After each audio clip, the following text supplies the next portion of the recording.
கண்மணி ஸல்லல்லாஹு அலைஹி வஸல்லம் அவர்களுடைய ரவுலாவில் நடந்த ஒரு நிகழ்வு சில வருடங்களுக்கு முன்பாக என்னுடைய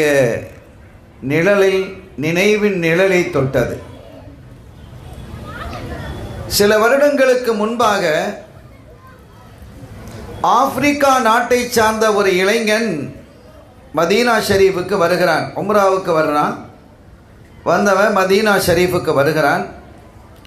ஸல்லல்லாஹு அலைஹி வஸல்லம் அவர்களுடைய ரவுலா ஷரீஃபுக்குள்ளால் அங்கே ஒரு பாபு சலாம் என்று இருக்கும். அது உள்ளதான் ரவுலா ஷரீஃபில் ஜியாரத்துக்குன்னு போகணும். அவன் வரும்போதே பதற்றத்தோடு வருகிறான்.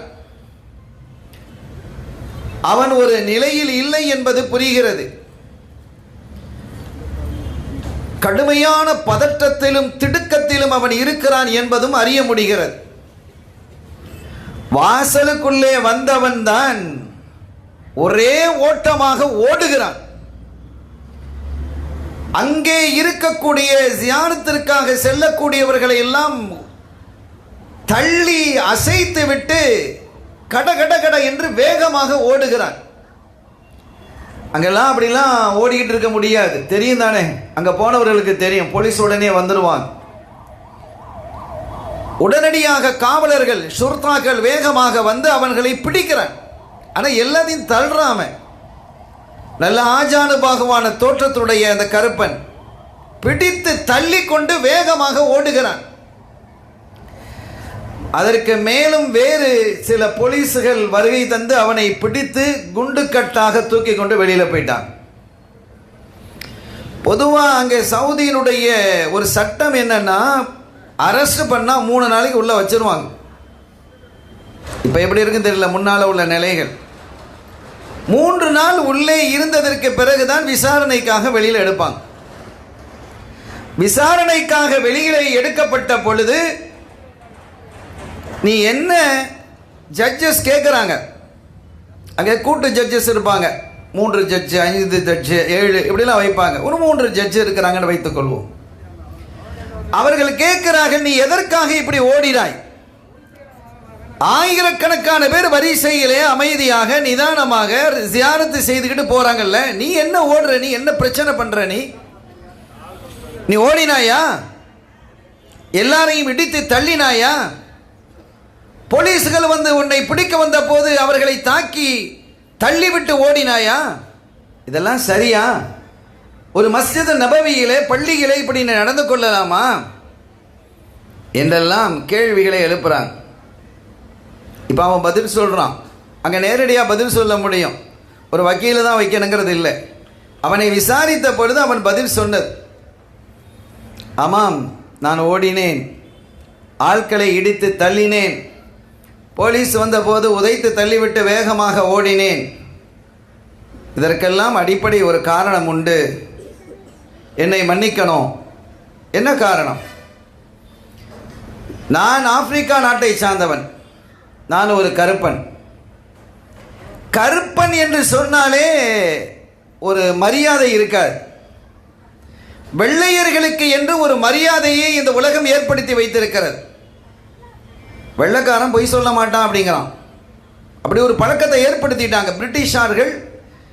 இந்த மண்ணை ஆளும் பொழுதும் அவன் எந்த மண்ணை ஆண்டாலும் அங்கெல்லாம் வெள்ளைக்காரன் பொய் சொல்ல மாட்டான் என்பது போன்ற ஒரு பிரமையை ஏற்படுத்தி வைத்திருக்கிறான். ஆனால் அவன் பேசியதெல்லாம் பொய் தான். தவறான பழக்க வழக்கங்களை எல்லாம் நமக்கு கற்றுத்தந்தான். அருமையான பெருமக்களே, இப்படி இந்த கருப்பு என்றாலே அசிங்கம், கேவலமானது, பார்ப்பதற்கு நல்ல விஷயம் அல்ல என்று படித்து தந்தான். இன்னைக்கு கொஞ்சம் மாற்றங்கள் நிகழ்கிறது. ஆனால் இந்த காலமே இப்படி இருக்க. நீ துணிக்கடையில் போனால் அந்த புடவைகளை சாரீஸ்லாம் சுற்றி வச்சுக்கலாம் பாருங்க, அந்த பொம்மை கூட வெள்ளையாக தான் இருக்கு. எப்படி அவன் கற்று தந்திருக்கிறான், இன்னைக்கு மாற்றி இருக்கிறாங்க. இப்போ சமீப காலமாக அது மாறுது. ஆனால் எப்படியெல்லாம் இதை நாம் தூர நோக்கோடு பார்க்க வேண்டும். இதை உடைத்தது இஸ்லாம். ஸல்லல்லாஹு உடைச்சாங்க. இந்த இளைஞன் இப்போ நான் விட்ட செய்திக்கு வருகிறேன். அருமையான பெருமக்களே, அந்த இளைஞன் சொன்னான், கருப்பர்கள் என்றால் கேவலமானவர்கள் அல்ல, அவர்களுக்கென்று ஒரு மரியாதை உண்டு என்று இந்த உலகத்தில் அறிவித்தவர்கள் ஸல்லல்லாஹு அலைஹி வஸல்லம். எங்களுக்கான ஒரு முகவரியை தந்தாங்க. இன்னைக்கு பள்ளிவாசல்ல இமாம் தொழு வைக்கிறாங்க. இமாம் என்ன சொல்றோம்? இமாம்னு சொல்றோம். முஅத்தின் என்ன சொல்றோம்? பிலால்னு சொல்றோம். நான் இந்த பள்ளியில் பிலாலா இருக்கிறேங்கிறது அவருக்கு எவ்வளவு பெரிய சந்தோஷமா இருக்கு, எவ்வளவு பெரிய மரியாதையான வார்த்தை அது. அந்த பிலால் ரலியல்லாஹு தஆலா அன்ஹு அவர்கள் அடிமையாக இருந்த பொழுது உமையாவிடத்தில் அடிமையா இருக்கிறாங்க. என்ன பாடுபடுத்தி நான் இஸ்லாமியத்தை ஏற்றுக்கொண்டதற்காக நீண்ட வரலாறு, நான் சுருக்கமாக சொல்லுகிறேன். ஒரு கட்டத்தில் இஸ்லாத்தை ஏற்றுக்கொண்டார்கள் பிலால் ரலியல்லாஹு தஆலா அன்ஹு. தெரிந்த அந்த உமையா இரும்பு சங்கிலியால் அடித்தான். சதைகள் பிளந்து போனது, இரத்தம் கொட்டியது. உமையாவினுடைய வீடு அபூபக்கர் சித்திக் ரலியல்லாஹு தஆலாவுடைய வீட்டுக்கு பக்கத்தில் இருந்தது. ஒரு நாள் ஸல்லல்லாஹு அலைஹி வஸல்லம் வீட்டுக்கு வர்றாங்க. சித்திக் நாயகத்தை பார்க்கறதுக்கு வராங்க. அலறல் சப்தம் கேட்கிறது. கேட்குறாங்க கண்மணி, யா அபூபக்கர், என்ன சப்தம் இது, என்ன சப்தம் இது? யா ரசூலுல்லாஹ், பிலால் இஸ்லாத்தை வந்துட்டார். அப்படி வர்றதுக்கு காரணமாக இருந்தது சித்திக் நாயகம் தான். பக்கத்து வீடு, அவங்களுக்கு போதிச்சு கொண்டு வந்துட்டாங்க. இதை உமையா அறிந்து கொண்டான். அவர்களை சங்கிலியால் அடிக்கிறான். சுடு மணலிலே படுக்க வைத்து நெஞ்சிலே பாறாங்கல்லை ஏத்துகிறான்.